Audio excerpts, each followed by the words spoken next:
العظیم بسم اللہ الرحمن الرحیم الحمد للہ رب العالمین والصلاة والسلام علی سید المرسلین سیدنا و مولانا ابی القاسم محمد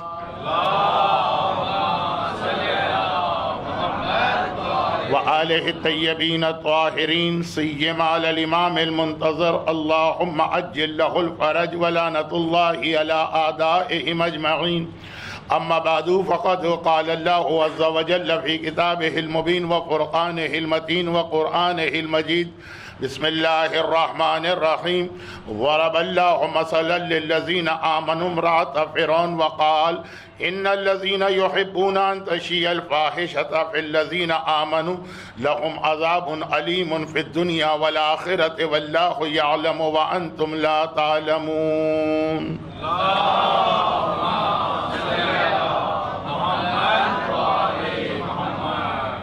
ایک تو ویسے ہی ورکنگ ڈے کی مجلس اور اس کے بعد چونکہ آج ایک کوئسچن آنسر یا سوال و جواب کا سیشن بھی رکھا گیا ہے، گرچہ یہ توقع بھی نہیں ہے کہ مومنین زیادہ تعداد میں اس میں بیٹھ سکیں اپنی کل صبح کی مصروفیات کی وجہ سے، لیکن بہرحال جو لوگ بھی بیٹھیں گے ان کے وقت کا خیال کرتے ہوئے آج کی مجلس، خطبہ مجلس، ساری چیزیں کچھ مختصر رہیں گی. البتہ میں صرف یہ یاد دلا دوں کہ آج سے لے کے شہادت کی رات تک یا شہادت کے دن کی رات تک جو بھی چاند کا مسئلہ ہو، آخری جو 4 مجالس ہیں ان میں ایک وہ عنوان جو کل شروع ہوا تھا وہ تو اپنی جگہ آگے بڑھے گا ہی، اور اسی عنوان کو دوسرے انداز سے بھی بیان کیا جا سکتا. بات ایک ہی لیکن 2 مختلف طریقوں سے بیان کیا جا سکتا. پہلا اعلان تو ہو گیا کہ تمام ائمہ طاہرین میں اور پورے 13 معصوموں میں زمانے کے امام کے لیے سب سے زیادہ تیاری شہزادی کونین نے کروائی. دلیل وہ وہی دلیل دی جا رہی تھی، اور اب اسی گفتگو کو ایک دوسرا بھی عنوان دے دیا جائے کہ کیا تاریخ انبیاء اور ائمہ میں کوئی ایسی واضح مثال بھی ہے کہ معصوم کی قیادت میں جنگ کرنے والا لشکر بھاگا ہو. یقیناً آپ کے ذہن میں بھی کچھ چیزیں ہیں اور کچھ چیزیں آپ کے ذہن میں نہیں. تو اب پوری 1,24,000 انبیاء کی تاریخ پڑھنے کا موقع تو نہیں، لیکن 4 مجلسیں باقی ہیں آج کی مجلس شامل کر کے. تو 4 بہت ہی نمایاں مثالیں کہ جہاں معصوم کا لشکر جو معصوم کی قیادت میں لڑ رہا، 3 تو ایسی مثالیں، اور چوتھا یہ کہ معصوم نے جس لشکر کو عصمت کے مشن کے لیے بھجوایا اور یہ بھاگے. شہید ہو جانا ناکامی نہیں، لیکن میدان چھوڑ کے بھاگ جانا یہ ناکامی. تو یہ ناکامی جو ہوئی تو صرف اس لیے ہوئی کہ ہم ہنسیں، ہم مذاق اڑائیں، ہم کچھ چٹکلے بنائیں، ہم کچھ لطیفے بنائیں، ہم کچھ ٹونٹنگ کریں اور اٹھ کے چلے جائیں، یا اس لیے کہ اس کے پیچھے کوئی کمی اور خرابی ہے اس کو سمجھنا. اب میں نے عرض کیا کہ دونوں ایک ہی موضوع، وہ کمی وہ خرابی جس کی وجہ سے امام معصوم یا نبی معصوم کی قیادت والا لشکر بھی، ان کی قیادت والا لشکر بھی میدان سے بھاگتا، وہ کمی اور خرابی. اور شہزادی کونین کا جو موضوع میں نے لیا کہ آخری لشکر کی تیاری، ایک ہی چیز جو وہاں پہ ہمیں خرابیاں نظر آتی ہیں وہی سیرت زہرا میں ہمارے اور آپ کے لیے تربیت کا پیغام. تو ایک عنوان 2 طریقے سے بیان ہو سکتا ہے. چونکہ آج پہلی مثال سے بات شروع ہو رہی کہ وہ پہلا کون سا لشکر جو بہت ہی نمایاں طریقے پہ قرآن میں بھی بیان کیا گیا. لیکن اس سے پہلے کہ اب میں اسی جملے کو کل رات کی مجلس سے ربط دیتے ہوئے آگے بڑھاؤں، ایک بات اور یاد دہانی کے لیے پیش کر دی جائے، اور وہ یہ ہے کہ خدا معلوم کیوں جب کبھی شہزادی کونین کا تذکرہ آتا ہے تو فضائل تو سب سنتے ہیں، لیکن یہ خیال کیا جاتا ہے کہ جو ان کی سیرت ہے یہ عورتوں کے لیے، یہ عورتوں کا موضوع، یہ عورتوں کو اس سے پیغام لینا، عورتوں کو اس سے درس لینا، عورتوں کو اس کی پیروی کرنا۔ اب کھل کے تو کوئی یہ نہیں کہے گا کہ مردوں کا اس سے کوئی تعلق نہیں ہے، لیکن کچھ انداز ایسا ہی ہوتا۔ اگرچہ عورتوں کو الٹی ایک شکایت ہے، میرے مرحوم دوست، اگرچہ عمر میں تو بہت فرق تھا اور علم میں بھی اتنا ہی فرق تھا، مرحوم علامہ ذیشان نظر جوادی علی اللہ مقامہ اکثر اپنا واقعہ سنایا کرتے تھے، کیونکہ جب ہمارے یہاں خواتین ذاکرات کی تعداد کم تھی، کم تو کبھی بھی نہیں رہی ہے، لیکن جو صحیح پڑھنے والیاں تھیں، تو اس وقت ہم لوگوں کو بھی یہ ڈیوٹی انجام دینا پڑتی تھی کہ عورتوں کی مجالس سے بھی ہم پڑھیں۔ اب تو ماشاءاللہ بہت اچھی اچھی خواتین ذاکرات آ گئیں، وہ زیادہ اچھی۔ تو وہ بتاتے تھے اکثر کہ میں کلکتہ میں مجلس پڑھنے جب گیا تو خواتین کا بھی ایک اشرا ہو رہا تھا، کہا کہ آپ پڑھیں گے پردے کے پیچھے سے، اور کلکتہ کا مجمع 50,000 60,000 80,000 تو وہاں کوئی بات ہی نہیں۔ یہاں پہ آپ دیکھیے گا کہ آخر مجلس تک پورے مل کے 80 نہیں ہوں گے، اور وہاں 60,000 سے 80,000 کا مجمع ایک عام سی بات ہوتی ہے۔ مولانا نے اشعار شروع کیا، اور خواتین کی مجلس ہے، خواتین کا موضوع ہونا چاہیے تو شہزادی کی سیرت 10 مجلسوں میں 10 پہلو۔ دوسرے یا تیسرے یا چوتھے دن ایک بہت ہی سخت قسم کا خط آیا، بہت پرانی بات ہے، جب یہ موبائل تو چھوڑیے عام فون بھی اتنی آسانی سے نہیں ملتے تھے، کہ مولانا ہم صرف ایک معصومہ کو نہیں مانتے، اس کے علاوہ 13 معصومین کو بھی ہم مانتے ہیں، کچھ ان کے بارے میں بھی تو ہم کو بتائیے۔ تو اب یہ عورتوں کی الٹی شکایت کہ جو ہم سے مجلس ہمارے سامنے مجلس پڑھنے آتا صرف شہزادی کا ذکر کرتا، نعوذ باللہ توہین کے حوالے سے نہیں، باقی 13 معصومین مردوں کے ساتھ عورتوں کے لیے بھی تو ہے نا، لیکن پھر بھی وہاں معصومین کے حالات بیان ہو جاتے ہیں کم صحیح۔ مردوں میں تو مسئلہ ہی ہے کہ جہاں شہزادی کی بات ہوئی، یہ سمجھا گیا کہ عقیدت کے لیے، احترام کے لیے، ثواب کے لیے تو ہم سنیں گے، مگر وہ سیرت ہمارے لیے کوئی تھوڑی ہے۔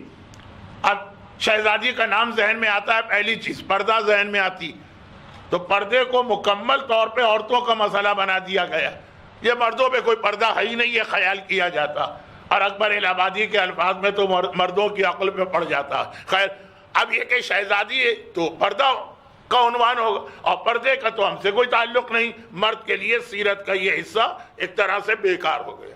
شہزادی کا تذکرہ آتا، بچوں کی تربیت اور چکی پیسنا اور گھر کے کام، اب اس سے مردوں کا کیا تعلق؟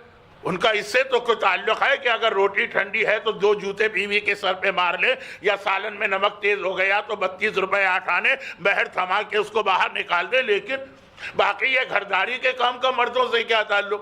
اور شہزادی کی سیرت کا تو مطلب ہی ہے کہ بھئی یہی بتاتے رہو کہ وہ چکی پیستی تھی اور کھانا تیار کرتی تھی، نعوذ باللہ توہین آمیز انداز نہ ہو۔ مرد یہ خیال کرتے ہیں، یا یہ کہ اگر گھر کے اندر شوہر اتنے پیسے نہیں لا پا رہا ہے، بڑی غربت کی زندگی ہے، تو صبر، سیدہ کا صبر بھی کہا کہ یہ تو عورتوں کے لیے پیغام ہے کہ کس طرح سے اسے اپنے شوہر کے ساتھ ایڈجسٹ ہو کے چلنا۔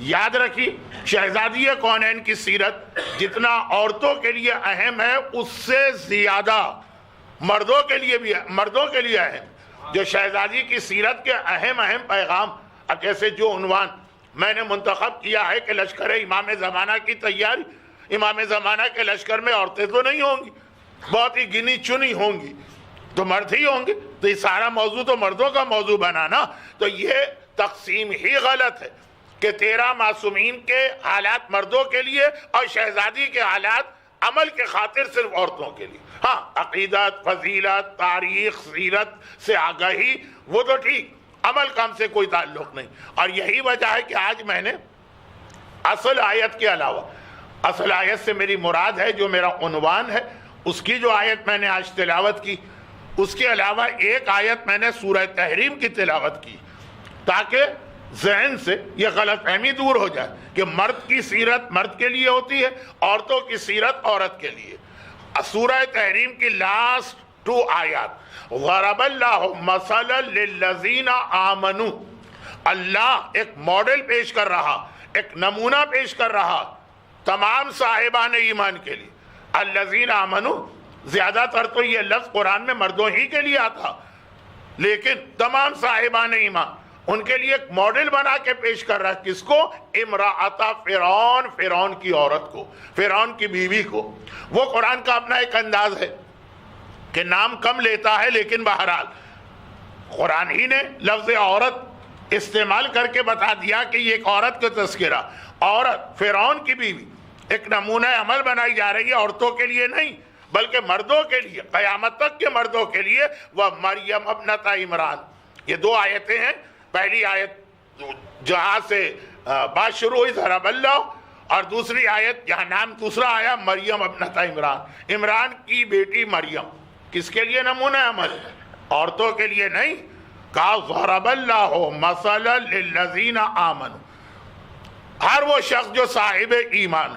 تو قرآن تک یہ بتا رہا کہ عورت کے بارے میں یہ سمجھنا کہ اس کی عقل گدھی میں ہوتی ہے یا اس کی عقل ایڑی میں ہوتی ہے یا ہوتی ہی نہیں ہے. چنانچہ اگر عورتوں کے لیے کوئی ایسی نمایاں عورت تاریخ میں آئی بھی تو وہ عورتیں ہی اس سے پیغام لیں. جی نہیں، مردوں کے لیے. اور خاص طور پر کل جو مجلس کا آخری حصہ وہاں پہ میں ایک سوال آپ سے ایسا کر لوں جس کا جواب آپ بھول چکے ہوں گے، اس لیے کہ 24 گھنٹے کی بات کہاں یاد رہے، یا آدھے گھنٹے کے بعد آپ پوچھ رہے ہیں مولانا نے کیا پڑھا تھا. ہاں کچھ پڑھا تو تھا امام زمانہ کے بارے میں، بس اتنا ہی یاد رہتا. کل کی مجلس کا آخری حصہ جو بہت اہم مسئلہ، اور ابھی سورہ نور کی آیت سے اس پہ بات آگے بڑھے گی، جہاں تک کل رکی تھی اس سے آگے بڑھے گی. لیکن کل کی مجلس ایک لفظ میں اگر اس کے آخری حصے کا خلاصہ کرے، دو حصے تھے کل کی مجلس کے جہاں سے اصل بات شروع ہوئی تھی، وہ یہ تھا کہ حیا، حجاب نہیں، پردہ نہیں. ایک آدھ دفعہ حجاب کا لفظ یا پردے کا لفظ آیا ہوگا تو آیا ہوگا، میں بات حیا کی کر رہا تھا. لیکن لفظ حیا سن کر اور شہزادی کے حوالے سے حیا کا پیغام، یہ لفظ حیا سن کر اکثر لوگوں نے یہ سمجھا کہ کل کی مجلس عورتوں کی ذمہ داریاں بتائی جا رہی. حیا کا عورت سے اتنا تعلق نہیں ہے جتنا تعلق مردوں سے. حجاب ایک الگ چیز ہے، اور جیسا کہ میں نے کہا حجاب بھی عورت مرد دونوں کے لیے، لیکن حجاب حیا کو بچانے کا ایک طریقہ ہے. اصل جو اللہ کو چاہیے وہ حیا چاہیے، حیا. اور حیا جتنا اہم عورتوں کا مسئلہ آج کل کے زمانے میں اس سے زیادہ اہم یہ مردوں کا مسئلہ بن گیا ہے. کل میں نے کوئی بات ایسی نہیں کہی کہ یہ حیا کا موضوع ہے تو یہ صرف عورت کے لیے ہے، آپ خالی مزے لے کے سنیں. ہاں یہ الگ بات ہے، یہ الگ بات ہے، اس کو ماننا پڑے گا کہ حیا کے حوالے سے کہا گیا کہ عورت کی ذمہ داری ذرا زیادہ یا بہت زیادہ ہے. لیکن موضوع دونوں، بھائی حیا کی پہلی حدیث کل میں نے پڑھی حضرت آدم عورت ہی نعوذ باللہ کے مرد تھے. سوال کرنا ہی غلط ہے، لیکن حیا مردوں کا موضوع. کل کی حیا کی جو دوسری حدیث میں نے پڑھی وہ یہ ہے کہ حیا نہیں تو دین نہیں. دین خالی عورتوں کے پاس ہوتا ہے کہ مردوں کے پاس بھی دین ہوتا؟ جہاں دین ہوگا وہاں حیا ہوگی، جہاں حیا ہے وہاں دین. تو یہ حیا کا موضوع دونوں کے لیے ہے. اور آخر میں ایک اشارہ اور بھی میں نے کر دیا کہ یہ فیس بک اور واٹس ایپ بھی حیا کی قسموں میں آتے ہیں. تو فیس بک اور واٹس ایپ پر خالی عورتیں بیٹھتی ہیں کہ مرد بھی بیٹھتے ہیں؟ غالباً عورتوں سے کم نہیں، عورتوں سے زیادہ ہی بیٹھتے ہیں. تو یہ اس لیے کہ مجلس کے اختتام پہ کچھ لوگ اس نتیجے پر پہنچے کہ آج کی مجلس عورتوں کے بارے میں. تو میں نے کہا پھر تو مقصد یہ ختم ہو رہا. حیا کا موضوع شہزادی کی تیاری، امام زمانہ کے لشکر کے سپاہی، تو زیادہ تو یہ مردوں کے لیے. تو مثال ضرب اللہ مثلا للذین آمنوا، مردوں کے لیے ماڈل جس کی پیروی کرنا ہے، وہ ایک عورت کو قرار دیا قرآن کریم نے. اور اس وقت بھی ہمارا موضوع یہی. لیکن اس تمہید کے بعد اب آئیے نفس موضوع پر. سورہ نور کی آیت کا ترجمہ شاید ضرورت بھی نہ ہو، اور شاید ضرورت ہو اس لیے کہ مجمع میں شاید کچھ لوگ ہندوستان کے بھی ہوں. پاکستان میں تو بی اے کے کورس میں اور کبھی انٹر کے کورس میں بھی یہ آیت کورس میں شامل تھی. ان الذین یحبون ان تشیع الفاحشہ. اور انقلاب اسلامیہ ایران کے بعد جب میڈیا کو ایک گائیڈ لائن دی گئی کہ اب تمہیں کس طرح کام کرنا، تو امام خمینی کی جو نصیحت تھی، بلکہ نصیحت نہیں حکم تھا، اس کا آغاز بھی اسی آیت سے ہوا. یہ پورے میڈیا کے لیے. اور آج کا میڈیا کیا ہے؟ سوشل میڈیا ہوا آپ کے ہاتھ میں. ترجمہ یہ ہے کہ ان الذین یحبون ان تشیع الفاحشہ، وہ لوگ جو بے حیائی کو صاحبان ایمان میں پھیلانا چاہتے ہیں. یحبون، جو پسند کرتے ہیں. ان تشیع، اشاعت کرنا. یہ لفظ اردو میں بھی استعمال ہوتا ہے، اشاعت کرنا، پروپیگیٹ کرنا. الفاحشہ، ہاں یہ لفظ ایسا ہے کہ اردو میں اس کے بہت ہی بدترین معنی، لیکن عربی زبان میں تو یہ لفظ کچھ اور ہی معنی دیتا. حتیٰ پیغمبر کی بیویوں کے لیے جو آیت تفسیر سے پہلے آئی، یا تو شاید بچے بھی کم ہیں اور جو ہیں بھی لوگ وہ مجلس شاید زیادہ سنتے ہیں، آئی فون سے کم کھیلتے ہیں. اگر میں یورپ میں یا کینیڈا میں پڑھ رہا تھا اتنی دیر میں آئی فون پہ یہ آیت لوگ نکال کے وہ آیت پڑھ رہے ہوتے، مولانا کو نہیں سن رہے ہوتے. وہ بھی اچھی بات ہے کہ اب فاحشہ، پیغمبر کی بیویوں کے لیے آیت تطہیر سے پہلے یہ لفظ قرآن میں آیا عربی والا. اس کے معنی کھلم کھلا بے حیائی کا کوئی کام. تو میں تو بہرحال ابھی بات کر رہا ہوں صاحبان ایمان والی آیت سے. وہ لوگ جو پسند کرتے ہیں کہ پھیلایا جائے بے حیائی کو. فی الذین آمنوا، مومنوں کے معاشرے میں. لہم عذاب علیم، ان کے لیے عذاب ہے. اچھا یہ تو اور کئی گناہوں کے لیے قرآن نے کہا، پھر ایک منزل آگے بڑھ کے کہا علیم. عام عذاب نہیں ہے، علیم علم سے بنا ہے پین، انتہائی تکلیف دینے والا عذاب. ایک تو اللہ کا ہر عذاب ہی مومن کی طاقت سے باہر، اور جب خود اللہ کہہ دے کہ یہ میرا عام عذاب نہیں ہے، یہ علیم عذاب ہے، انتہائی تکلیف دے، جسے اللہ تکلیف دے کہہ رہا. اور پھر آگے بڑھ کے کہا اور یہ بھی نہیں ہے کہ صرف ایک دفعہ آئے گا، پھر دنیا میں بھی یہ تمہارے لیے آئے گا، والآخرہ، اور آخرت میں بھی آئے گا. واللہ یعلم، اللہ تو جانتا ہے، انتم لا تعلمون، تمہیں نہیں پتا ہے. تم تو بڑے مزے سے واٹس ایپ پہ یہاں کا میسج وہاں فارورڈ کر دیا. بہت زیادہ اپنے آپ کو مقدس و متقی اور پرہیزگار بنانا چاہا کہ جی ہمیں بہت زیادہ شریعت کا خیال ہے، تو ایک لفظ آگے بڑھا دیا، ایک جملہ forward as receive, forward as receive. بس سمجھے کہ بہت بڑی ہم نے اپنی ذمہ داری ادا کر دی. ہم سے زیادہ متقی اور مقدس انسان کون ہے کہ پیغام بھی پہنچا رہے تو احتیاطاً یہ جملہ لکھ رہے. قرآن کہہ رہا انتم لا تعلمون، تمہیں نہیں پتا. تم پاگل اور دیوانے ہو جاتے ہو جب فیس بک پہ بیٹھتے ہو. تم پاگل اور دیوانے ہو جاتے ہو جب سوشل نیٹ ورکنگ کی کسی بھی سائٹ پہ بیٹھتے ہو. جب واٹس ایپ تمہارے سامنے آتا ہے تمہیں ہوش نہیں رہتا. لا تعلمون، پتہ ہی نہیں کیا کر رہے ہو. اپنے لیے آگ خرید رہے ہو، اپنے لیے دردناک عذاب خرید رہے ہو دنیا اور آخرت میں. وہ لوگ جو بے حیائی کو پروموٹ کر رہے ہیں. اب یہ تو وصل آیت تھی، اس کے اوپر ابھی بات کو آگے بڑھانا ہے. مگر یہاں پہ ایک بار پھر اپنے شروع کے ایک جملے کی وضاحت تو نہیں کروں، اس کو مکمل کر دوں، اور پھر کیونکہ اس عنوان کا اختتام تو حجاب پر ہی ہوگا، اور پھر وہاں عورتوں کی بات آ جائے گی کہ ہاں میں نے کہا کہ حیا مردوں کے لیے بھی اور بہت زیادہ اہم.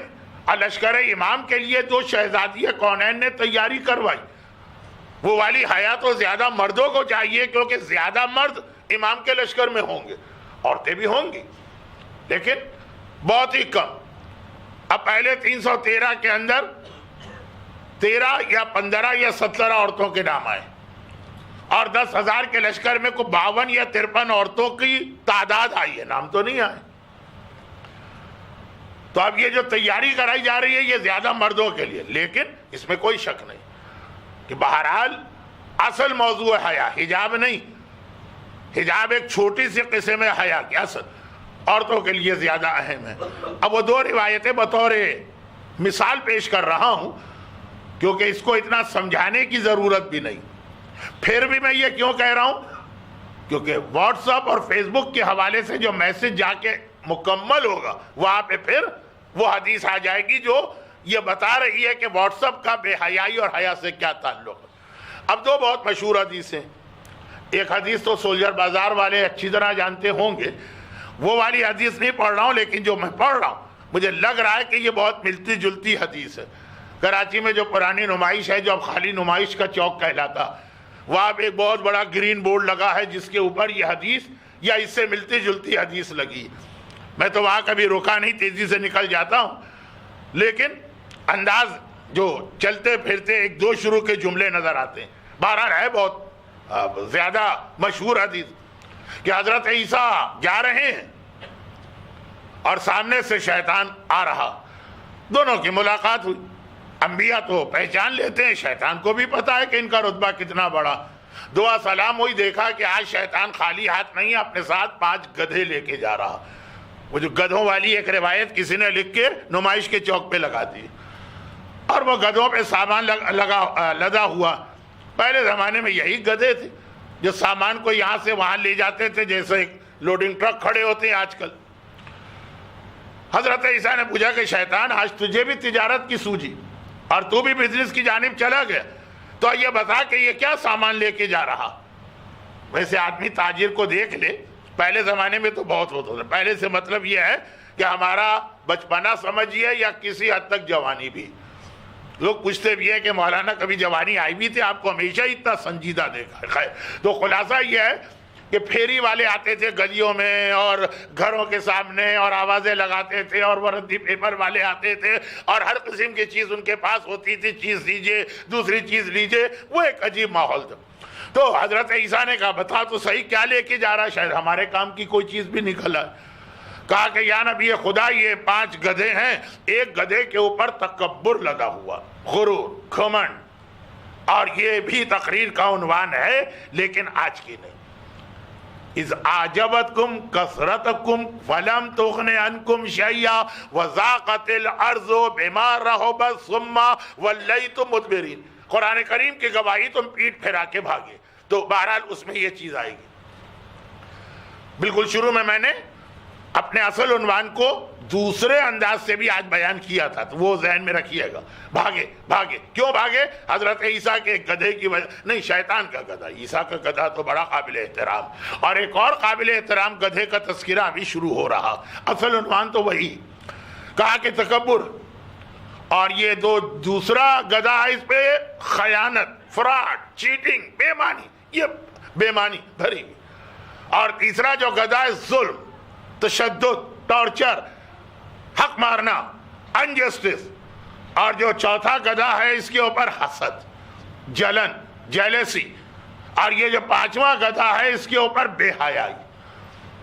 اب حضرت عیسیٰ بھئی دیکھیے کچھ ایسی حدیثیں آتی ہے جس کو دیکھ کے لوگ کہتے ہیں کہ بھائی یہ مولوی حضرات دنیا کو کیا جانے، ملا کی دوڑ مسجد تک۔ کہ حضرت عیسیٰ نے تو وہی جواب دیا جو ایک سادہ آدمی دے گا۔ وہ سادے ان معنوں میں نہیں تھے کہ جس کو بے وقوف کہا جائے، وہ اللہ کے اولی العزم انبیاء میں سے ایک نبی۔ لیکن ہمیں اور آپ کو بتانے کے لیے کہ بھئی یہ سامان لے کے جائیں، اس کو کون خریدے؟ مفت لینے کو تیار نہیں ہوگا، تم تجارت کرنے جا رہے۔ اور شیطان نے مسکرا کے کہا یا نبی خدا آپ نے تجارت کی نہیں، میں ایسا مال لے کے جا رہا ہوں کہ ہاٹ کیک کی طرح بکے گا، ہاتھوں ہاتھ یہ اٹھا لیا جائے گا، اس کے تو اتنے خریدار بازار میں موجود۔ حضرت عیسیٰ نے کون؟ حضرت عیسیٰ نے پوچھا کون؟ کہا کہ مثلا یہ جو تکبر، جتنے دولت مند اور پیسے والے، جب ڈالر جیب میں آتے ہیں، جب پاؤنڈ جیب میں آتے ہیں، جب سونا اور چاندی بدن پہ آتا ہے نا، انداز ہی بدل جاتا۔ خدا جب حسن دیتا ہے نزاکت آ ہی جاتی ہے، لیکن وہ نزاکت نہیں ہوتی ہے، وہ بڑی اکڑ ہوتی ہے۔ خیر، کہا کہ پیسے والے اور مالدار، اور اس سے عام پیسے والے سے زیادہ خطرناک وہ پیسے والا ہوتا ہے جو پہلے غریب ہو اور اب پیسے والا ہو گیا۔ اس کی تو شان دیکھیے، رب العالمین بھی اگر اس کے پاس آئے تو پہلے اپوائنٹمنٹ لینا پڑے گا۔ خیر یہ تو چونکہ آگے ایک موضوع آنے والا، آگے سے مطلب کل یا پرسوں، بس آخری مجلس تو وہ شہادت کے اتنے حالات ہوں گے کہ کچھ اور بیان ہو نہیں سکے گا۔ اور یہ جو ظلم آپ دیکھ رہے ہیں، یہ حکمران طبقہ، اور یہ جو آپ بددیانتی، فراڈ اور چیٹنگ دیکھ رہے ہیں، جتنے دکاندار و تاجر وہ تڑپ رہے ہیں اس کو خریدنے کے لیے۔ اور یہ جو حسد دیکھ رہے ہیں، تمام علماء باقی ساری خوبیاں ایک دوسرے سے جو حسد ہوتا، اچھے ہیں لیکن بات وہی ہو رہی ہے میجورٹی۔ اور یہ جو بے حیائی ہے، مارکیٹ میں تو عورتیں اتنی اس کے خریدار ہیں، قطار لائن لگا کے کھڑی ہوں گی، ہاٹ کیک کی طرح سے بکے گئی ہے بے حیائی کا میرا سامان۔ تو اب حیا سب کے لیے، لیکن عورت کے لیے ذرا زیادہ۔ اور ذرا زیادہ کی تشریح میں مثلا اس واقعے سے کرتا ہوں. واقعہ بہت مشہور ہے. مسئلہ یہی ہے کہ غیر مشہور واقعہ پڑھو تو لوگوں کو اعتراض ہے کہ نئی بات سنی، مشہور واقعہ پڑھو تو بہت سن لیا.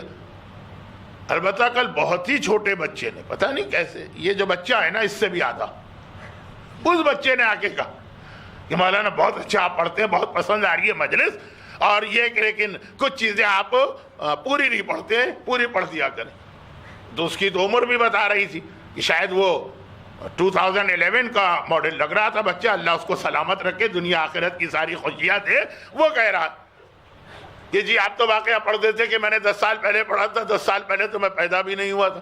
یہ جملہ اس نے نہیں کہا لیکن مفہوم یہی تھا. تو دونوں کے بیچ میں چلنے کا ایک ہی طریقہ ہے کہ اختصار بھی نہیں اور تفصیل بھی نہیں. بل ہمیں باور بزرگ حضرات ذرا سا سانس لے لیں اور یہ کہ تھوڑی ایک آدھ جو ہے نیپ لے لیں. بل ہمیں باور یہ واحد آدمی ہے جس کے لیے قرآن میں ایک ایسا لفظ آیا، قرآن میں اس کے لیے ایک ایسا لفظ آیا جو اسلام عام حالات میں کسی کے لیے پسند نہیں کیا. مثلہ کا مثل الکلب، کہا کہ اس کی مثال تو کتے جیسی. یہ لفظ قرآن میں اسی انداز سے آیا سورہ اعراف میں. بلم باور، لیکن بلم باور کا واقعہ پڑھنے کا کوئی فائدہ نہیں. فائدے تو ہیں لیکن مشہور واقعہ اس لیے فائدہ نہیں. اس کا بتایا ہوا گر، اس کا بتایا ہوا اصول جو اس نے اپنا ایکسپرٹ اوپینین دیا. بڑی اہمیت ہوتی ہے ایکسپرٹ اوپینین کی. جو ساری زندگی ایک وکٹ نہ لے سکے، جب وہ جا کے بیٹھتے ہیں وہاں پہ اور اپنا اوپینین دیتے ہیں، بالر اس طرح سے نہیں اس طرح سے اگر بالنگ کرتا تو اتنی ساری وکٹیں لے لیتا. تو آپ تو بھی تو ساری زندگی کھیل کے آئے ہیں نا، تو آپ نے کتنی وکٹیں لی. خیر، تو خلاصہ یہ کہ ایکسپرٹ اوپینین کی ایک اہمیت ہوتی ہے جو صحیح معنوں میں ایکسپرٹ. وہ دیکھیے آپ بلم باور، مختصر یہ کہ مستجاب الدعوات، مستجاب الدعوات اس مومن کو کہتے ہیں، مومن بھی نہیں، اس انسان کو کہتے ہیں جس نے اتنے تقدس و تقوی سے زندگی گزاری ہو، ہر حرام سے اپنے آپ کو بچایا ہو. حرام تو حرام، بہت سارے حلال سے بھی اپنے آپ کو بچایا ہو. تو اس کی اسپریچول پاور یا روحانیت اتنی طاقتور ہوتی کہ جو وہ کہہ دیتا ہے اللہ اس کی ہر دعا کو قبول کر لیتا. اب اس کے اندر صاحبان ایمان بھی گزرے، عیسائی راہب بھی گزرے، یہودی ربیز بھی گزرے، بدھ مونک بھی گزرے ہیں، ہندو سادھو بھی گزرے، اور آج دنیا میں کچھ ایتھیسٹ بھی گزرے ہیں. مگر بلم باور بہت نیک و مقدس انسان. حضرت موسیٰ مثال دی جا رہی ہے، شروع جملے کو ذہن میں رکھیے، کسی نبی یا امام کے لشکر کی شکست، شہادت نہیں، میدان سے بھاگنا. حضرت موسیٰ فرعون کا خاتمہ کر کے اب اس زمین کی جانب اپنی فوج کو بھیج رہے ہیں جو آج بھی پرومسڈ لینڈ یا ارض موعودہ کہلاتی، جو اللہ کا وعدہ تھا نیک بندوں کے لیے. یہ لشکر داخل ہوا، وہ یہی علاقے تھے جن کا آج کل بہت تذکرہ ہو رہا، اور کامیابی پہ کامیابی حاصل کر رہا، یہاں تک کہ آخری بڑے شہر تک پہنچ گیا جو کیپیٹل ہے. کیا اس کی برکتیں تھیں. اگر ہم معراج کی آیت میں مسجد اقصی سے مطلب یہ والی مسجد اقصی لیں، اگر لیں تو قرآن کہتا ہے بارک نہ ہو، اس کے چاروں طرف برکتیں ہی برکتیں. بہرحال بڑی زرخیز، بہت ہی اچھی زمین. بادشاہ گھبرا گیا کہ 1 2 3 4 6 قلعے ٹوٹ گئے، آخری ہے. فوج تو شکست کھا رہی، موسیٰ کی فوج آ رہی، تو موسیٰ کی فوج نبی والی فوج ہے، کامیابی مل رہی. اس نے کہا کہ اب ایک ہی طریقہ ہے کہ بلم باور کو ملا لیا جائے. خوب پیسے دی. میں دیکھیں کتنا مختصر کر رہا ہوں، ورنہ واقعات اس کا بھی وہی ہے قاضی شریح والا کہ پہلے تو منع کیا، تڑپ اٹھا، اب پھر بتا دوں تو فائدہ کیا ہوا. تو خلاصہ یہ کہ اس کو ملا لیا. تم مستجاب الدعوات اور دعا کرو گے، تمہاری دعا فوراً قبول. ہماری طاقت تو ناکام ہو گئی، اب صرف تم پر ہمیں بھروسہ ہے، تمہارا سہارا. جاؤ جا کے اس لشکر موسیٰ کے خلاف بد دعا کرو. جب اتنے پیسے مل گئے تو ٹھیک، بک گیا. اور وہ چلا، پہاڑ کے قریب پہنچا، پہاڑ کی چوٹی پہ جا کے دعا کرنا. گدھا رک گیا اور ایک مرتبہ آگے بڑھنے سے انکار کیا. اس نے مارا مارا مارا، اتنا کہ گدھا بول اٹھا، کیا ہے بلم باور، اللہ نے تجھے اتنا بڑا رتبہ دیا ہے، دولت دنیا کی خاطر اپنے رتبے کو خاک میں ملا رہا، نبی خدا کے خلاف بد دعا نہ کرنا ورنہ تیری یہ طاقت چھن جائے گی. کہا کہ تو بھی مجھے روکتا، اور مارا کہ وہ گدھا اس طرح مر گیا کہ ہم اس کو شہید بھی کہہ سکتے ہیں. یہ روایت میں 3 جانوروں کا خاص تذکرہ اور بعد میں 4 کا، لیکن چوتھا تو چونکہ ویسے بھی ذرا قابل احترام ہوتا، جو جنت میں یقیناً جائیں گے. کتا ذہن میں آ گیا آپ کے اصحاب کہف، ہاتھی شاید وہ بھی ذہن میں آ گیا، محمود ہاتھی جو ابرہہ جس پر بیٹھ کر آیا تھا اور جس نے اسی طرح مکے کی سرحد پر رک کر شہادت قبول کی، محمود یعنی ہاتھی کا نام. اور تیسرا پھر یہ بلم باور کا گدھا، اور چوتھا چونکہ وہ قابل احترام ہے تو بتانے کی ضرورت نہیں، وہ ویسے بھی بہت ہوں گے، وہ دمبا جو حضرت اسماعیل کے بدلے میں اس وقت آیا تھا. تو ہوں گے جنت میں یہ دمبے اور جتنے حلال جانور ہیں یہ ہوں گے. یہ 3 جانور ایسے ہیں جو ذرا کیٹیگری سے باہر ہیں. گھوڑے اور گدھے کے حلال حرام ہونے پہ بحث نہ کیجئے، گھڑی کی سوئیاں دیکھ لیجئے گا. خلاصہ یہ کہ یہ تو مر گیا لیکن پیسے لے چکا ہے، پہاڑ پہ گیا، ہاتھ اٹھایا اور کہا کہ خدا بندہ لشکر موسیٰ کو غارت کر دے. کہنا یہ چاہ زبان پہ آیا کہ ہمارے بادشاہ کے لشکر کو غارت کر دے. سلپ آف ٹنگ ہو گئے. آج پاکستان کے اخبار میں ایک بڑی چٹپٹی خبر چھپی ہے ہندوستان کے کسی وزیر کے حوالے سے، سلپ آف ٹنگ. خیر اس سے زیادہ نہیں کہتا ہوں، ادھر میں نہیں لے جا رہا ہوں آپ کو. جو بےہودگی کی انتہا آسکر ایوارڈ ہوتے ہیں وہاں سلپ آف ٹنگ نہیں تھی، وہاں تو کوئی اور غلطی ہو گئی تھی. خیر تو یہ چیزیں میرا موضوع نہیں. سلپ آف ٹنگ، گھبرا کے اس نے دوبارہ اپنی دعا کو ٹھیک کیا. خدا بندہ لشکر موسیٰ کا خاتمہ کر دے. پھر زبان پلٹ گئے اور ایک بار زبان پہ وہی آیا کہ ہمارے بادشاہ کے لشکر. جب تیسری بار بھی یہی ہوا کہ زبان قابو سے نکلی جا رہی تو سمجھ گیا کہ اب یہ قدرت کی جانب سے میرے اوپر ایک عذاب آیا. اب تو اگر میری یہ دعا قبول بھی ہو گئی تو فائدہ کیا. فوراً آیا بادشاہ کے پاس، کہا کہ دیکھو یہ ہوا. اس نے سر پکڑ لیا کہ تو تم الٹا کر کے آ گئے، میرے لشکر کی تباہی کی دعا. لاؤ پیسے واپس. بھئی ایک ڈیل ہوئی ہے، ایک پارٹی نے اپنا وعدہ پورا نہیں کیا تو دوسرا کہے گا لاؤ میرا پیمنٹ واپس کرو. اسی پیمنٹ کی خاطر تو اتنی بڑی اس نے رسوائی مول لی. اب کیسے دے؟ جان دینا آسان ہے، درہم و دینار دینا مشکل. بادشاہ سے کہا، اور خاص طور پہ جو آ چکا ہوں، مل چکا ہوں، اب کیا کروں اس وقت جہاں بیٹھا ہوں نا، یعنی یہاں سے مراد مسقط نہیں، جس زمانے میں بیٹھا ہوں. پورا ایک آرٹیکل چھپ رہے ہیں اخبارات میں کہ کسی کو انعام مل گیا، آدھے گھنٹے بعد پتہ چلا جی وہ آپ کا نہیں تھا، دوسرے کا تھا. آج کی غلطی پہلی غلطی نہیں ہے، اس سے پہلے کتنی غلطیاں ہو گئی، کیا گزرتی ہوگی. ملنے کے بعد کہا کوئی چیز چھینی جائے. بلم باور تڑپ گئے، کہا کہ یہ دولت تو نہیں دوں گا. بادشاہ نے کہا دینا پڑے گی. کہا اچھا ایک بات بتا، تجھے میری دعا چاہیے یا تجھے لشکر موسیٰ کی تباہی چاہیے؟ بادشاہ نے کہا تمہاری دعا لے کے کیا کروں گا، میرا اصل مقصد تو موسیٰ کا لشکر تباہ. کہا کہ میں دعا کے ذریعے تباہ نہیں کر سکا، لیکن جتنی میرے پاس معلومات اور علم ہے، اتنا بڑا مستجاب الدعوات ایسے ہی تو نہیں بنا نا. ایک فارمولہ بتاتا ہوں، اس فارمولے پہ عمل کر لو، لشکر موسیٰ کی تباہی اپنی آنکھوں سے دیکھ لیں. اور عجیب تباہی ہوگی، بغیر جنگ لڑے ہوئے، بغیر تیر و تلوار چلائے ہوئے. کہا جلدی سے بتاؤ ایسا کون سا طریقہ؟ کہا کہ لشکر موسیٰ میں بے حیائی پھیلا دو. کیسے پھیلا دو؟ اب اس کا سوال کہ کیسے پھیلا دو؟ کہا کہ بے پردہ عورتوں کو وہاں بھیج دو. جو شروع مجلس میں بات آئی تھی کہ اصل موضوع حیا، لیکن چونکہ بے حیائی کی طرف معاشرے کو لے جانے کی جو 3 یا 4 طریقے ہیں، ان میں سب سے پہلے بے پردہ عورت، یہ معاشرے کو بے حیا کرتی. کہا کہ لشکر موسیٰ میں ان کو بھیج دو، اور جب ان کی دیکھا دیکھی لشکر موسیٰ اس کی نقل کرے گا پھر لشکر موسیٰ تباہ ہو جائے گا. کہا ٹھیک ہے اس پہ عمل کرتے ہیں. جس علاقے کی بات ہو رہی ہے پرومس لینڈ، ارض موعودہ، وہاں صرف زمین ہی زرخیز نہیں ہے، برکتیں ہی نہیں، عورتیں بھی وہاں کی بڑی خوبصورت ہوتی. چنانچہ ان عورتوں کو بھیجا کہ تم جاؤ لشکر موسیٰ. تو جب لشکر اور کافی دنوں سے ٹھہرا ہوا تو اس کا بازار ہوتا ہے، لشکر کا خرید و فروخت ہوتی ہے، بازار چلی جاؤ. اب بے پردہ جانا اور یہ اسکرٹ وسکرٹ پہن کے جانا، جو موسیٰ کی فوجیوں نے تو یہ منظر دیکھا بھی نہیں ہوگا. اب یہ 4 یا 5 عورتیں بھیجی گئی جن کا کام بظاہر کچھ نہیں تھا. بھئی ہم خریداری کرنے آئے ہیں، اپنے گھر کا سامان لینے آئے ہیں، یہاں مل رہا ہے ہم کو دو. اس کا نتیجہ کیا نکلا؟ اب دوسری عورتوں نے جب وہاں پہ موسیٰ کے لشکر والی ہیں انہوں نے دیکھا اور یہ بھی دیکھا، یہاں سے حجاب کے مسئلے کا مردوں سے تعلق بنا۔ مجلس کے شروع میں نے کئی ایسے باتیں کہی تھی کہ جو مجمع اس وقت میرے سامنے ہے وہ آدھا بھی نہیں تھا، کہ حجاب بھی میں نے کہا تھا کہ وہ بھی خالی عورتوں کا مسئلہ نہیں۔ اب یہ جو موسیٰ کے لشکر میں بیٹھنے والی عورتیں، انہوں نے دیکھا کہ ہم سب کے شوہروں کی توجہ ہم سے ہٹ کے ادھر ہو رہی، وہ جو بنی سوری بیوٹی پارلر سے آئی بھی عورتیں ننگا لباس پہنے ہوئے گھوم رہی، تو گھر کی عورت کی جانب کون توجہ دے؟ وہ ادھر۔ تو اب کہا کہ ہم کو بھی ایسا بننا ہے تاکہ ہمارے شوہروں کی توجہ ہماری جانب واپس آئے۔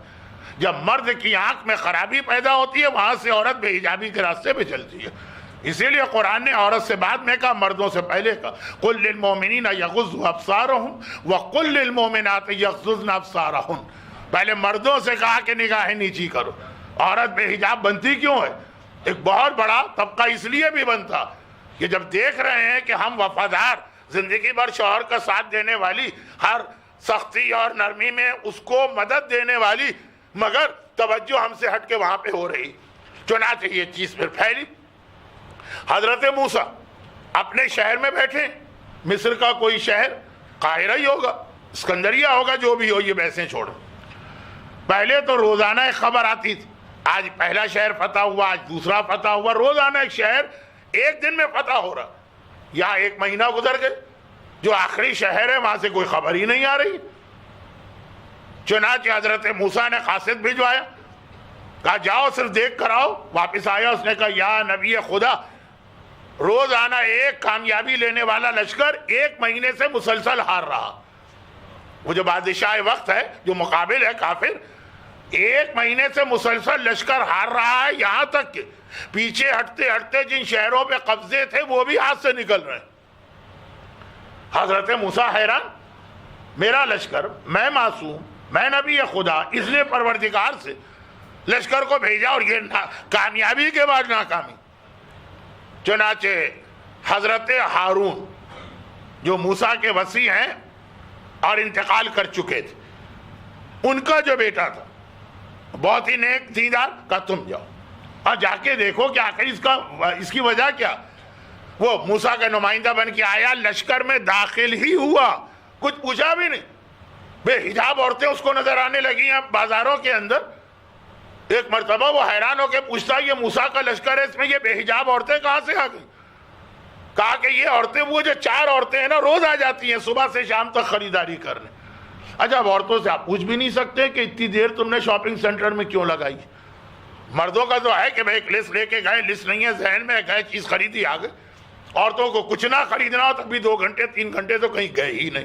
تو اب یہ ہے کہ یہ صبح سے شام آ جاتی، پورا دن گزارتی ہیں، آخر میں ایک آدھ چیز لے کے چلی جاتی ہے۔ کہا یہ تو ہمیں اپنے لشکر کی عورتیں نہیں لگ رہی۔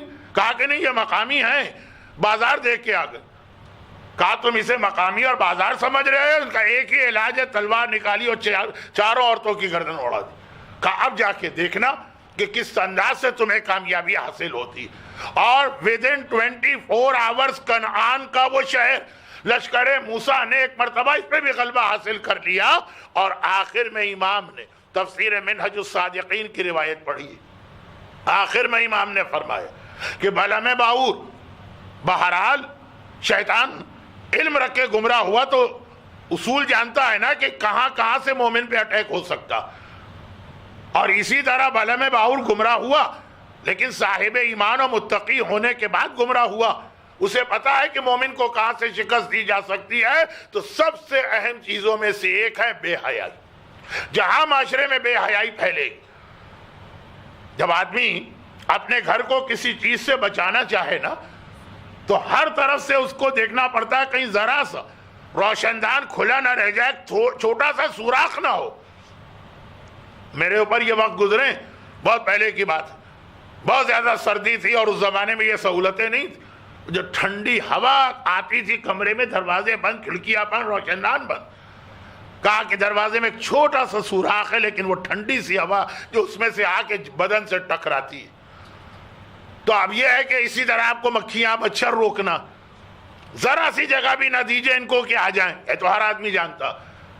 تو ذرا سا بھی موقع نہ دیجئے کہ شیطان جو آخری زمانے میں کبھی سفیانی کے نام سے آئے گا، کبھی دجال کے نام سے آئے گا، کبھی شیطان بن کے بھی آئے گا، یعنی آنا پڑے گا اسے آخر میں کھل کے، کہاں سے ہمارے اور آپ کے گھر میں نقب لگا کے داخل ہو سکتا ہے یا پینیٹریٹ کر سکتا ہے۔ بے حیائی یہ گھر میں کبھی نہیں آنے دینا ہے، اس کو ہر طرح سے روکنا۔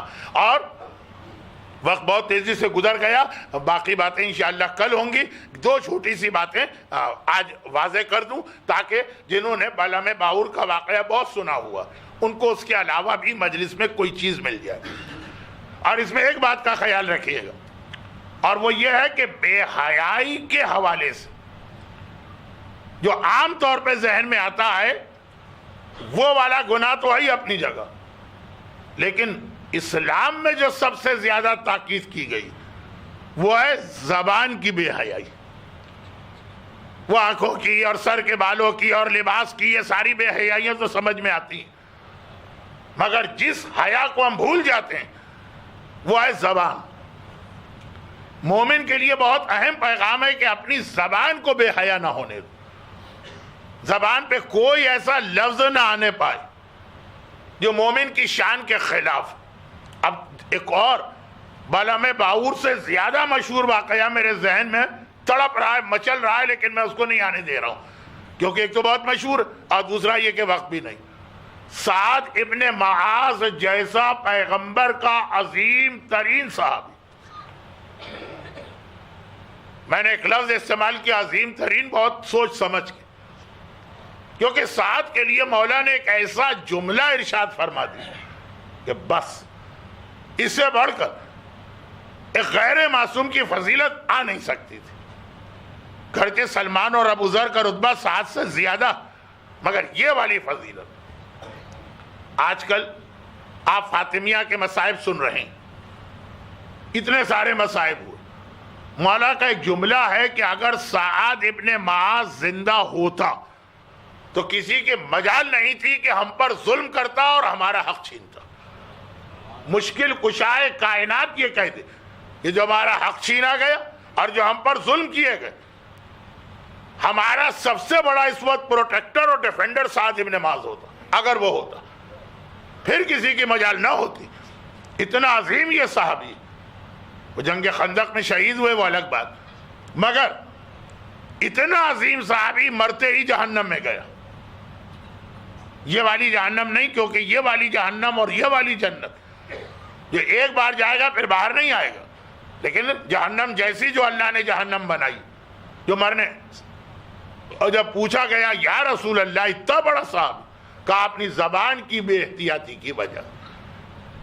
آدمی بہت اچھا، اور خالی زبانی نہیں، اتنی سروسز اسلام اور آل محمد کو دی کہ میں تو بہت زیادہ سعد ابن معاذ سے امپریس ہوں۔ مدینے میں خصوصیت سے ان کی قبر کی زیارت بھی اپنے ساتھیوں کو کراتا ہوں، اور ان کا اسلام قبول کرنا۔ یہ واحد صحابی ہے جو کنویں میں غوطہ لگاتے ہوئے کلمہ پڑھ رہے تھے، تو وہ میں تو بہت زیادہ امپریس ہوں، لیکن مرتے ہی عذاب جہنم۔ ابھی پیغمبر بقی سے نکلے اور کہا کہ فشار آ گیا۔ آپ کے ہمارے مردوں کو تو اللہ پھر بھی اتنی مہلت دیتا ہے کہ نماز وحشت پڑھ لی جائے۔ کبھی بھی آپ نے دفن کیا فجر تک انتظار کیا جاتا ہے، اس کے عذاب کو روکا جاتا۔ سعد ابن معاذ جیسا عظیم صحابی اللہ نے اتنی بھی مہلت نہ دی، تم اتنے بڑے اور تمہاری زبان۔ اب یہ زبان کی بات میں نے کیوں کی؟ زبان کی بات میں نے اس لیے کی کہ جو کام پہلے زبان کرتی تھی، آج کل وہی کام جو ہے قلم کرتا ہے، آج کل وہی کام آپ کی وہ انگلیاں کرتی ہیں جو کی پیڈ کے اوپر یا ٹچ بٹن پہ حرکت کر رہی۔ اب میں حیران ہو جاتا ہوں بعض اوقات، تو کبھی یوٹیوب پر کسی قابل احترام عالم کی مجلس بھی سننا ہو تو نہیں سن پاتا، نیچے جو کومنٹس کے اندر ماں بہن کی کھلی کھلی گالیاں چل رہی ہوتی۔ اچھا مجھے ذاتی طور پہ بھی معلوم ہے،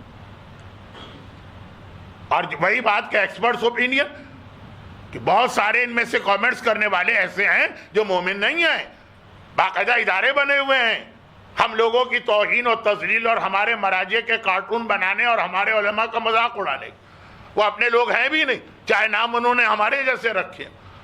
لیکن ذاتی طور پر مجھے معلوم ہے کہ بہت سے ایسے ہیں جو یہی لینگویج گھر کے ایک چھوٹے سے کمرے میں وہ لینگویج استعمال کرتے ہوئے آدمی شرما جائے، جو اس طرح واٹس ایپ کے اندر اور جو اس طرح یوٹیوب کے اندر جو اس طرح سے کہیں کامنٹس کے اندر پاس کر دی جاتی ہے۔ یہ جو ہے نا، یہ زبان کی بھی حیا ہوتی ہے، خالی سر کی چادر کا نام حیا نہیں ہے۔ اور یہی اس حدیث کا ایک انٹرپریٹیشن ہے جس کو بہت جلدی سے پڑھ رہا ہوں۔ جب اللہ کے رسول معراج مکمل کر کے آئے، کل بھی معراج کا تذکرہ ہوا پیغمبر کی سپیڈ کی وجہ سے، آج بھی معراج کا تذکرہ ہوا مسجد اقصی کی وجہ سے، اور یہ آخری۔ تو لوگوں نے پوچھا کہ یا رسول اللہ آپ نے جہنم بھی دیکھی؟ تو جہنم میں میجورٹی کس کی تھی؟ پیغمبر نے کہا عورتوں کی تھی۔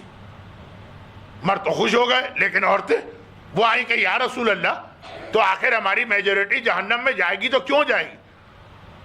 کہا کہ دو تم میں ایسی خرابیاں کہ اگر اس پہ قابو پا لو تو شاید جہنم عورتوں سے تو خالی رہ جائے، مرد ہی مرد نظر آئے۔ ایک شوہر کی خدمت میں کمی، اور دوسرا اپنی زبان پہ قابو نہ پانا۔ یہ زبان کیا ہے؟ زبان کی حیا۔ پیغمبر نے سر کے حجاب کا یہاں تذکرہ نہیں کیا، پیغمبر نے کہا زبان کے کنٹرول کا تذکرہ کیا۔ تو مسئلہ کیا بنا؟ جہنم کا عورت مرد سے تعلق نہیں، جو اپنی زبان کے بارے میں اتنا ہی لاپرواہ اور غیر محتاط ہوگا۔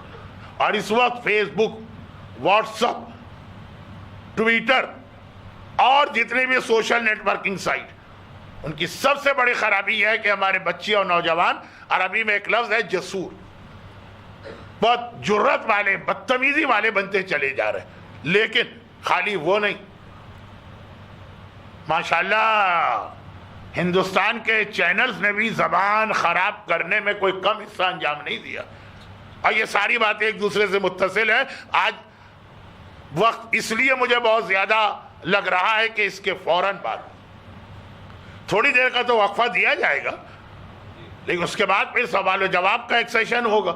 مجھے معلوم ہے کہ آپ میں سے ہر ایک کو صبح کام پہ جانا، پتہ نہیں کتنے بجے صبح آپ نکلتے ہوں گے، شام کو کتنے بجے تھکے ہوئے آتے ہوں گے، اور اس کے بعد پھر آپ سے یہ توقع، لیکن یہ ایک زیادتی۔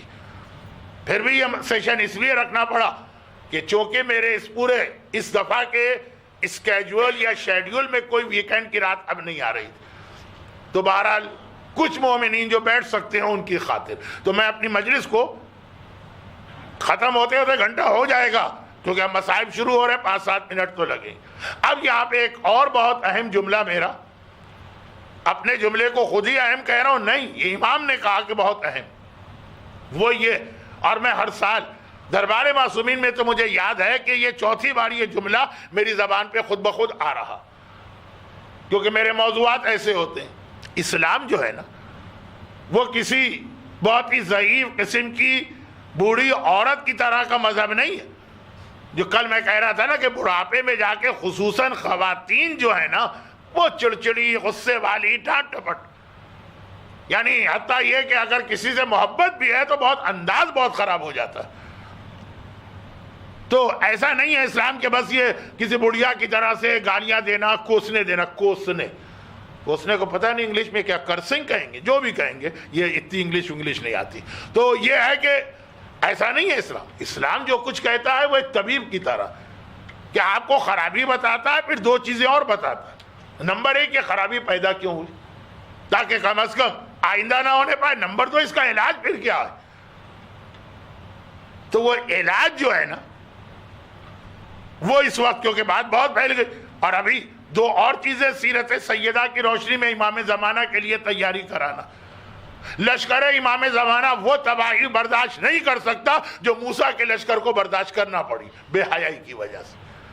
یہ موضوع سے ایک ربط مل جائے، یہ آخری جملہ، اور اس کا علاج وہ بھی اسلام نے بتایا، اور ایسا بتایا کہ میں شروع کروں گا اور باقی مکمل جملہ آپ کریں، کیونکہ جملہ میرا ہے بھی نہیں، خالق کائنات کا معجزے والا جملہ، ان الصلاۃ تنہی عن الفحشاء۔ یہ جو 2 رکعت نماز تم فجر کو پڑھتے ہو نا، اس کی اہمیت کو سمجھو، یہ بے حیائی کے کاموں سے روکتی ہے۔ دیکھیں اس کے بعد قرآن نے کہا عن الفحشاء والمنکر، دو باتیں بہت قابل توجہ. پہلی بات یہ کہ بے حیائی کو پہلے قرآن لے کے آیا، باقی سارے گناہ بعد میں. اور دوسری بات یہ ہے کہ بے حیائی بھی تو گناہوں میں سے گناہ ہے. جب آگے لفظ منکر گناہ آنا ہی تھا تو پھر یہ الگ سے کیوں بتایا؟ یعنی اتنا بڑا یہ گناہ کہ اگرچہ یہ عن الفحشاء والمنکر آیت پوری ہے، بے حیائی منکر میں شامل ہے، لیکن یہ اتنا بڑا اور اتنا اہم گناہ کہ قرآن نے کہا اس کو الگ سے بتانا ہے. اور اس کا بہترین علاج جو قرآن نے کہا وہ نماز بتائی. ان الصلاۃ تنہی عن الفحشاء. اور سیرت سیدہ پر ہم پوری گفتگو نہیں کر رہے، زمانے کے امام کے حوالے سے تیاری. تو حیا اور سیرت سیدہ تو ہے ہی، نماز اور سیرت سیدہ. پھر وہ جملہ بہت ڈرتے ڈرتے کہہ رہا ہوں جو ذرا توہین کا جملہ بن جاتا. ائمہ طاہرین میں سے ہر ایک کی نماز آپ کے سامنے، رسول اللہ کی تو ایسی نماز ہمارے سامنے کہ قرآن کو کہنا پڑا یا ایھا المزمل قم اللیل الا قلیلا. نمازیں بے شک پڑھ لیکن اتنی زیادہ نہیں، ذرا کمی کر. اتنی نمازیں پڑھی رسول نے، مگر جو نمازوں کی کیفیت شہزادی کونین کے حالات میں نظر آتی ہے. جملہ میں کسی بری نیت سے نہیں کہہ رہا، وہ باقی معصومین کی ابھی آپ کو کیفیت نظر نہیں آئی. صرف شہزادی کی نماز کے لیے دو جملے، پہلا جملہ سیرت، دوسرا جملہ مصائب، اور وہیں سے اختتام مجلس. فضہ کی گواہی کہ روزانہ رات کو شہزادی جو نمازیں پڑھتی ہیں، سارا دن گھر کے کام. شہادت کے دن بھی ایک جملہ کہا تھا جو مصائب میں بھی آئے گا کہ آیا بھلسن ہمیشہ میری ایک دعا، جب موت کا فرشتہ آئے تو یا میں شوہر کی خدمت کر رہی ہوں یا اللہ کی عبادت کر رہی ہوں. یہ دو ہی چیز، سارا دن گھر والوں کی خدمت. اور جب ہماری عورت شام کو کہتی ہے اب تھکن سے چور ہو گئی ہوں، آرام تو کرنے دو، یہ ویکیوم والی خواتین، یہ فوڈ پروسیسر استعمال کرنے والی خواتین، یہ ریفریجریٹر والی خواتین، اس کے باوجود کیا حالت ہوتی، واقعاً تھک جاتی. جھوٹ نہیں بول رہی ہیں وہ. شہزادی کونین تو خالی ایک ہی عمل دیکھ لیجئے، جوان مرد ہانپ جاتا، کنویں سے مشک بھر کر پانی بھی شہزادی خود. مشک اٹھانا کوئی آسان کام نہیں ہے، اس کے لیے عباس علمدار جیسا ہی وارث علی ہونا چاہیے. شہزادی روزانہ اور باقی گھر کے کام، رات کو کتنی تھکان ہے لیکن چند لمحے آرام، چند لمحے، گھنٹے نہیں. اس کے بعد جو شہزادی مصلی پہ کھڑی ہوتی اور ساری رات ایسی نمازیں پڑھتی. اب ایک سوال نا کہ نماز تو ہم بھی پڑھتے ہیں، جتنی پڑھتے ہیں اتنی ہی بے حیائی بڑھ رہی. شہزادی والی نماز کہ اتنا خوف خدا سے نماز میں گریہ کرتی کہ فضہ کی گواہی ہے کہ شہزادی کے آنسوؤں کی وجہ سے سارا لباس گیلا ہوتا ہے، سارا مصلی ایسا گیلا ہوتا ہے جیسے بارش ہوئی ہے، اور مصلی کے آگے حجرہ فاطمہ کی زمین پہ شہزادی کے آنسو بہنے لگتے. آقا سجاد کربلا پہ اتنا روئے آپ سنتے. شہزادی ہر رات کو خوف خدا سے. کل بارش ہو رہی تھی، آپ کی کیا حالت تھی؟ شہزادی کی آنکھوں سے ہر رات ایسے آنسو جاری ہو رہے. یہ والی نماز ہے جو بے حیائی سے بچاتی ہے. باقی باتیں کل ہوں گی، بہت رکتے رکتے بھی بہت میں نے ٹائم لے لیا.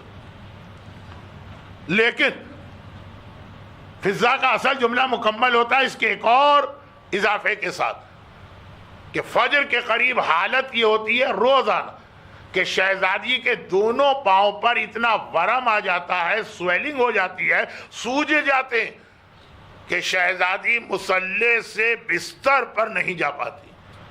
زمین پہ چلتی بھی جاتی ہیں، زیادہ میں کہنا نہیں چاہتا ہوں. اتنی اور ایسی نمازیں ائمہ طاہرین میں بھی بہت ہے. نماز اور پاؤں میں سے تیر کھینچو تو پتہ نہ چلے، اور نماز میں ایسا لگتا ہے کہ کوئی درخت ہے کہ کوئی ذرا سی بھی موومنٹ اور موشن نہیں ہے. مگر ہر رات کو، اور یہ بابا کی زندگی میں ہے، یعنی ابھی وہ مصائب والی کمزوری نہیں آئی، ہر رات کو پیر سوج جاتے ہیں، اس انداز سے نماز میں کھڑی رہتی ہے. یہ کیا ہے؟ یہ بے حیائی کا علاج۔ بے حیائی کیا ہے؟ امام زمانہ کے لشکر کی تباہی۔ اس تباہی کو روکنے کا طریقہ حیا۔ حیا کو گھر میں لانے کے چند طریقوں میں سب سے اہم، کیونکہ قرآن وہاں بولا، نماز۔ یہ فاطمہ کی نماز۔ کون فاطمہ؟ قسیم جنت و نار علی کی بیوی ہے، جوانان جنت کے سردار حسنین کی مادر گرامی، شفیع المذنبین رسول خدا کی بیٹی۔ ہم سے کوئی کہے کہ آپ حرام کیوں نہیں کرتے؟ کہ مولا ہماری شفاعت کر دیں۔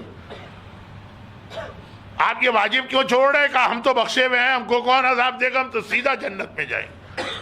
جنت جس کا مہر، جس کا بابا ہر گناہگار کو معاف کرانے والا، جس کا شوہر قیامت میں کھڑے ہو کر کہے گا یہ جنتی ہے وہ جہنمی ہے، تقسیم میرے ہاتھ میں، جس کے بچے جوانان جنت کے سردار، اس خاتون کی خوف خدا سے یہ حالت ہے۔ اور خوف خدا خالی زبان تک نہیں، ایسی نمازوں میں ڈھلا۔ اور شہزادی کی نماز کے لیے دوسرا جملہ یہ کہ زندگی کی آخری ایک رات نہیں، جو آخری کئی راتیں، مثلا اگر 95 دن والی روایت صحیح تو آخری تقریباً 20-22 دن شہزادی اتنی کمزور ہو گئی تھی کہ بستر سے اٹھنے کی طاقت نہیں تھی، لیکن ہر نماز کے وقت اٹھ جاتی تھی اور مصلی پہ جا کے نماز پڑھتی تھی۔ اتنی کمزوری کہ بیٹھ کے نماز پڑھے، وہ تو صرف آخری رات کی روایت، وہ بھی صرف ایک نماز یعنی 2 نمازیں مغرب اور عشاء۔ اس سے پہلے 15 دن فاطمہ اپنے بستر سے اٹھنے کی طاقت نہیں ہے، لیکن جب وقت نماز آتا ہے اس حالت میں بھی کھڑی ہوتی ہیں۔ شہزادی کا حجرہ اتنا ہی ہوگا، اس سے بھی کم۔ بستر سے مصلی پہ جانا، کون سا میلوں کا فاصلہ طے کرنا، مگر اتنا فاصلہ طے کرنا مشکل ہوتا۔ شہزادی ایک ہاتھ دیوار پہ رکھتی ہیں اور قدم قدم پہ رکتی بھی آگے بڑھتی ہیں مصلی پر جانے کے لیے۔ نہیں، خالی اتنا بھی نہیں، ایک ہاتھ دیوار پہ رکھتی ہیں، دوسرے ہاتھ سے ٹوٹی ہوئی پسلیوں کو پکڑتی ہیں، ٹوٹی ہوئی پسلیوں کو سہارا دیتی ہیں، اس حالت میں چل کے جاتی ہیں اور اس نماز کو ادا کرتی ہیں کہ ان الصلاۃ تنہی عن الفحشاء۔ فاطمہ زہرا نے وہ نمازیں ہمیں سکھائی ہیں جو لشکر امام کو چاہیے، مگر نماز پڑھنا تو فاطمہ کو اتنا پسند ہے، نماز پڑھنے سے زیادہ نماز کی آواز سننا، نماز کا بلاوا کیا ہے؟ اذان۔ وہ فاطمہ کو کتنا پسند ہے؟ سفینۃ البحار کی ایک حدیث، اور اسی پہ بات ختم۔ شیخ عباس قمی سفینۃ البحار میں لکھتے ہیں بلال حبشی کو اللہ کے رسول نے اتنی عزت دی کہ مسجد النبوی کا مؤذن مقرر کیا، چنانچہ جیسے ہی پیغمبر کو دفن کیا گیا بلال قبل رسول پر آئے اور ہاتھ رکھ کر کہا کہ یا رسول اللہ، آپ نے مجھے اتنی عزت دی، اب آپ کے بعد میں کسی کے لیے اذان نہیں کہوں گا، اور میں قسم کھاتا ہوں۔ ایک مسئلہ شرعی بن گیا، قسم ایک مسئلہ شرعی، لیکن پتہ کہ یہ میں نے قسم کھا تو لی، لوگ مجھے اس قسم پہ باقی نہیں رہنے دیں گے۔ جو ظالم بنت رسول کا خیال نہ کریں، جو ظالم داماد رسول علی کا خیال نہ کریں، وہاں کوڑے برسائے جائے، وہاں بیٹے شہید کیے جائیں، وہاں گلے میں رسی باندھی جائے، وہ مجھے میری قسم پہ باقی نہیں رہنے دیں گے۔ قسم کو بچانا ہے تو ایک ہی طریقہ ہے، مدینہ ہی چھوڑ دو۔ چنانچہ بلال، ابھی مدینہ کے حالات تو اس طرف چل رہے ہیں، بلال نے موقع کو غنیمت سمجھا، اونٹ پہ سوار ہو کے مدینے سے نکلے۔ اب یہ 3-4 دن گزرے، اب 3-4 دن کے بعد مدینہ کچھ نارمل ہوا، ہر آدمی دوسرے سے کہنے لگا کہ اللہ کے رسول تو چلے گئے، ہمیں ایک اور کمی کا بہت احساس ہو رہا، اذان میں مزہ نہیں آ رہا، بلال کی آواز سننے کو نہیں مل رہی، چلے رسول تو چلے گئے، بلال تو زندہ ہے نا، یہ اذان کیوں بند ہو گئی؟ کہاں ہے بلال؟ ڈھونڈ کے لاؤ۔ پورا مدینہ بلال کی تلاش میں ہے، نہ شہر میں نظر آئے، نہ باہر باغات اور کھیتوں میں نظر آئے۔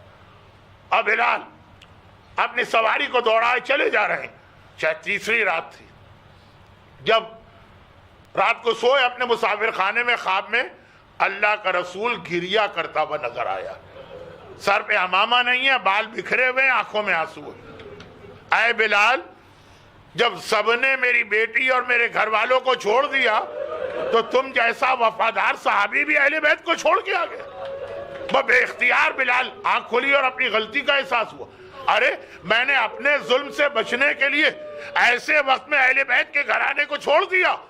بس بے اختیار اسی مسافر خانے میں اپنا رخ مدینہ کی جانب کیا۔ لبیک یا رسول اللہ، اللہ کا رسول آپ کا غلام آ رہا ہے نام سیدہ پہ، اگر مجھے مار بھی دیا جائے، جان بھی قربان ہو تو میرے لیے غنیمت ہے۔ اور بلال واپس چلے، اور ادھر ابھی شہر مدینہ میں داخل ہونے والے قریب پہنچے، کھیتوں میں لوگوں نے دیکھا، ارے ہر آدمی دوڑا دوڑا مدینے میں چلا گیا، آواز دے رہا مدینے والوں مبارک ہو، مدینے والوں مبارک ہو، جاء سیدنا بلال، جاء سیدنا بلال، ارے ہمارا آقا بلال آ گیا، ہمارا مولا بلال آ گیا۔ تڑپ تڑپ کے لوگ گھروں سے باہر نکلے، حتیٰ یہ کہ خواتین تک حجاب سنبھالتی ہوئی، ارے بلال آ گئے، اور بلال کی آنکھوں میں آنسو ہیں، بار بار قبر رسول کو دیکھتے ہیں، یا رسول اللہ، ایک حبشی غلام کو کیا عزت دی ہے کہ مدینہ مجھے سردار کہہ کے پکار رہا۔ اور بلال قبر رسول کی جانب چلے، پورا راستہ جہاں جہاں سے گزرے لوگ ساتھ ہوتے جا رہے ہیں، اور ہر ایک آدمی ایک ہی جملہ کہہ رہا، بلال، رسول اللہ کی نماز کی امامت سے تو ہم محروم ہو گئے، تمہاری اذان سننے کو بہت دل چاہتا ہے، ایک بار اذان سنا دو، ایک بار اذان کہہ دو۔ بلال ہاتھ جوڑتے ہیں، میں رسول اللہ کی قبر پر عہد شرعی یعنی قسم کھا چکا ہوں، قسم تو نہیں توڑ سکتا۔ لوگ خاموش، یہاں تک کہ بلال مسجد النبوی میں داخل ہوئے، جنت کے باغ میں یا جنت کے ٹکڑے میں پہنچے۔ ایک مرتبہ بلال نے دیکھا حجرہ فاطمہ کا دروازہ کھلا، ننھا حسن ننھا حسین دونوں تڑپ کے باہر آئے اور کہا، چچا بلال، ہمارا سلام تو لینا۔ بلال کی آنکھوں میں آنسو، مجھے چچا کہا جا رہا ہے۔ جھکے، ایک کندھے پہ حسن کو بٹھایا، ایک کندھے پہ حسین کو بٹھایا، مگر اب بلال نے محسوس کیا کہ مجمع ذرا بے چین ہے، گھبرا کے پوچھا، کیا بات ہے؟ لوگوں نے کہا، بلال، ہم تو تمہیں اتنی عزت دیں کہ سیدنا کہہ کے پکاریں، مولانا کہہ کے خطاب کریں، آقا کہہ کے سلام کریں، اور تمہیں چھوٹے چھوٹے بچوں کو اتنا احترام دے رہے، ان کے سامنے جھکے جا رہے۔ بلال کی آنکھوں میں آنسو آ گئے، کہا، یہ اندازہ تو مجھے تھا کہ مدینہ بدل گیا، لیکن یہ معلوم نہیں تھا کہ اتنا بدل گیا۔ ارے اگر میں حسن و حسین کو کندھوں پہ بٹھا رہا ہوں اور تم تعجب کر رہے ہو، یہ تو وہ شہزادے ہیں، میں نے رسول اللہ کے کندھوں پہ انہیں بیٹھا دیکھا ہے۔ اللہ کا رسول حسن و حسین کو اپنے کندھوں پہ بٹھاتا، اور ایک بار پھر حجرہ فاطمہ کا دروازہ کھلا، بلال کے ملک کی رہنے والی فضا باہر آتی ہے، اور ایک عجیب جملہ کہا۔ یہ جملہ صحیح معنوں میں اگر آپ کو سمجھنا ہے نا تو میدان کربلا میں حبیب ابن مظاہر کے آنے کو سمجھیے۔ حبیب آئے، شہزادی زینب نے سلام کہا، حبیب کی کیا حالت ہوئی، غش کھا کے گر پڑے نا۔ یہاں پر فضا آئی اور کہا، بلال، پہلے تو میری شہزادی فاطمہ کا سلام قبول کرو، میری شہزادی نے تمہیں سلام کہلوایا ہے۔ ارے یہ تو زینب کی بھی ماں ہے۔ بلال کہاں اٹھے، شہزادی اور مجھ جیسے ادنا غلام۔ اور پھر فضا نے کہا، بلال، شہزادی نے کہا ہے کہ بابا کے بعد تمہاری زبان سے بابا کا نام سننا چاہتی ہوں، ایک بار اذان اور دے دو، ایک بار۔ بلال ذرا گھبرائے، مسئلہ شرعی ہے، ایک بار کہا، فضا شہزادی سے کہہ دینا میں قسم کھا چکا ہوں کہ اب کسی کے لیے اذان نہ دوں گا، رسول کے لیے دی ہے، غیر رسول کے لیے اذان نہ دوں گا۔ فضا چلی گئی اور تڑپ کے دوبارہ آئیں اور کہا، بلال، میری شہزادی نے کہا ہے تمہیں فاطمہ کے حق کا واسطہ۔ بھئی یہ ہے دین۔ فوراً بلال نے ذہن میں 2 + 2 4، میں نے قسم کھائی تھی غیر رسول کے لیے اذان نہ دوں گا۔ فاطمہ غیر رسول تو نہیں ہے نا، فاطمہ تو جزء رسالت ہیں، فاطمہ تو رسالت کا حصہ ہیں، ان کے لیے اذان کہنا، رسول کے لیے اذان کہنا ہے۔ بلال گلدستہ اذان پہ گئے، اللہ آپ کو مدینے کی مسجد بار بار لے جائے، آج بھی وہ جگہ موجود ہے۔ بلال وہاں پہنچے اور اذان شروع کی۔ ہر نماز سے پہلے رسول اللہ فاطمہ کے حجرے میں آتے تھے، یہاں سے تیار ہو کے نماز کے لیے جاتے تھے، ادھر بلال نے کہا اللہ اکبر اللہ اکبر اللہ اکبر، فاطمہ کو بابا یاد آ رہا، بابا بلال کی اذان شروع ہو گئی ہے، امامہ پہن لیجئے، کندھے پہ عبا ڈال لیجئے۔ ایک مرتبہ بلال نے کہا اشہد اللہ الہ الا اللہ اشہد، فاطمہ نے کہا بابا ہاتھوں میں عصا لیجئے، پیروں میں جراب پہنیے، بلال کی اذان، اور ادھر بلال نے کہا اشہد ان محمد رسول اللہ۔ ایک بار کہا، دوبارہ کہنا چاہتے ہیں، تڑپ کے فضائیں، بلال خاموش ہو جا، اب اذان نہ کہنا، تیری زبان سے باپ کا نام سننا تھا، میری شہزادی غش کھا کے گر پڑی ہے۔ ایک بار کہا ہائے بابا ہائے بابا، فاطمہ غش کھا کے گر پڑی ہیں، آگے اذان نہ کہنا۔ بس میری بات ختم ہوئی، ہاتھ جوڑ کے شہزادی سے ایک جملہ کہنے کو دل چاہتا ہے، شہزادی آپ کے مصائب کو کم نہیں کر رہا، لیکن کہنے کا دل چاہتا ہے، آپ نے باپ کا نام سنا اور بلال کی زبان سے سنا، اتنے احترام سے سنا، ہائے بابا کہہ کے فریاد کی، لیکن ارے وہ کربلا میں آپ کی یتیمہ سکینہ، بابا اس کا بھی مارا گیا، یتیم وہ بھی ہو گئی، بابا کا نام لے بھی نہیں سکتی ہے، ادھر وہ کہے ہائے بابا، یا عمر سعد کا کوڑا پڑے گا یا شمر کا تماچا پڑے گا۔